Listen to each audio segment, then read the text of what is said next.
so often when people talk about consciousness and the development of consciousness, or being conscious, or being aware, or being woke, they illustrate or talk about it as if it's like a staircase, right? So they imagine it with stairs. You go through level 1, level 2, you go from being a simpleton, shallow, superficial, stupid, to becoming like more woke, to becoming a guru, to becoming eventually like the Buddha himself, like enlightened or transcended, and wow, you're so wise, right?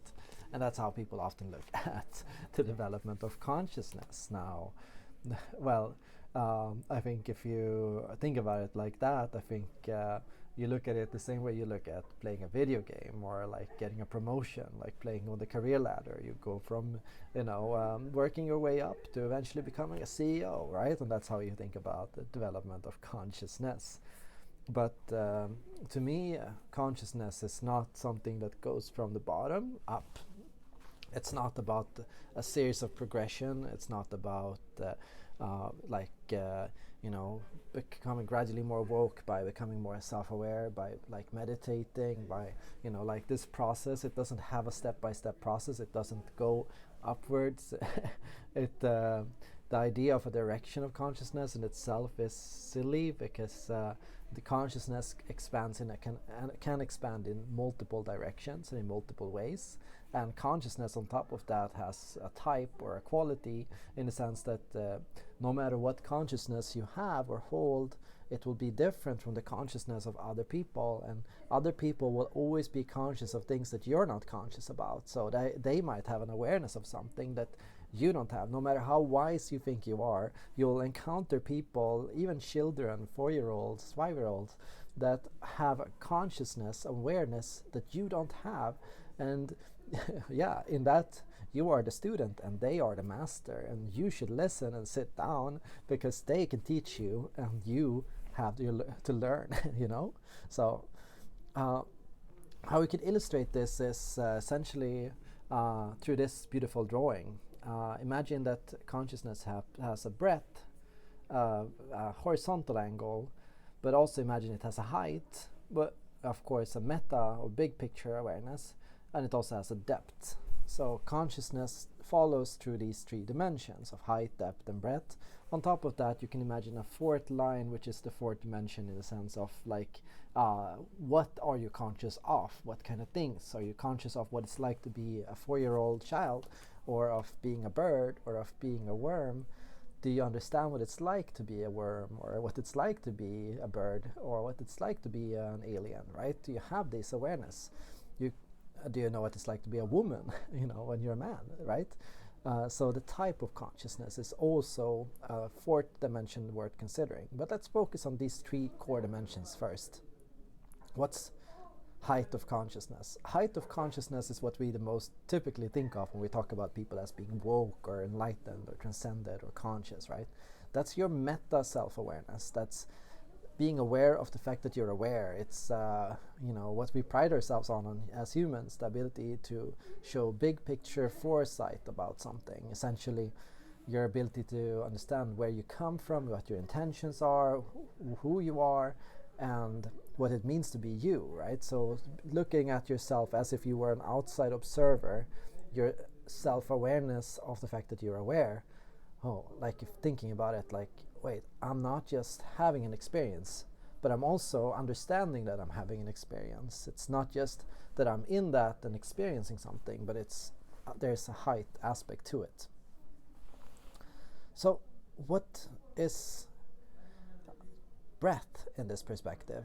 Well, you could think of breath as essentially the versatility of your experience, essentially the dynamicity of it. So if you have a very narrow consciousness in the breath angle, what you'll find is that you have very limited awareness of things and who you are, right? So you are only aware of very specific and very limited aspects of your life, like you're aware of certain traits, aware of and conscious of your work or what you do or your hobbies, but you're not really aware of anything outside of that, right? So this goes to your ability to be aware of other people, aware of how others are feeling, aware that you're not alone on this planet, aware that you're a part of universe, part of galaxy, part of nature, and understanding this broader like connection that you share with the world, right?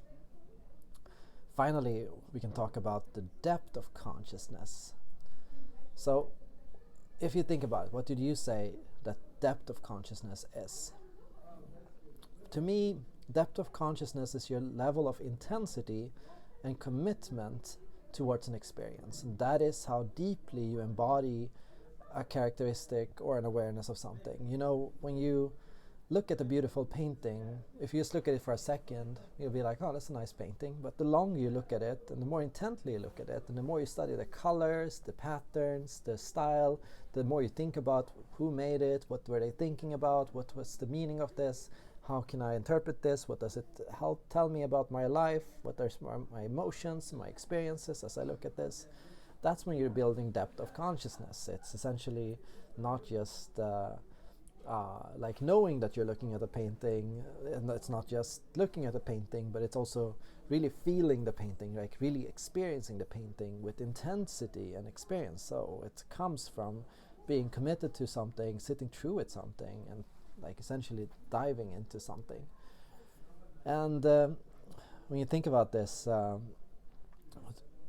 I think often we over prioritize the part of consciousness which has to do with height. We celebrate, of course, the monks and the wise men that sit in different places and meditate all day, and we admire them for their self-awareness and their bigger picture understanding and everything, right? But there are really many ways to be conscious, and every single person you meet has and will have consciousness of things that you don't, and you can find enlightenment in everything from raising children to work to being outside to going hiking to sitting down. Consciousness is something you can enjoy no matter where you are, no matter what you're doing, no matter who you are. You have the gift of awareness and of being aware and of being in that moment, and all you really need to do is sit and explore that consciousness and explore that awareness. And yes, you're not racing against other people. It's not a competition of who's the most conscious or who's the least conscious. It's, you know, who is conscious of what, and what can other people teach you. Every single person you meet can teach you something if you let them, but if you think that you already know everything and you're conscious and you're woke and you got it all figured out, well, bad news. Your brain is degrading. It's not developing anymore. It's not building any new pathways. It's not really having an experience. And when it's not being used, it dies, and so does the consciousness that you hold to. Carl Jung, who studied consciousness for a long time, warned very strongly against ego inflation, which often comes from when you develop consciousness by force, right? So if you have this mindset that consciousness is a ladder you have to climb, and you have to work hard at climbing it, and you have to push yourself to climb, to go out of your comfort zone, to, you know, become wise, to become enlightened, to gain transcendence, you have to rush at it, right? If you think of it like that, you're going to develop a big, massive ego.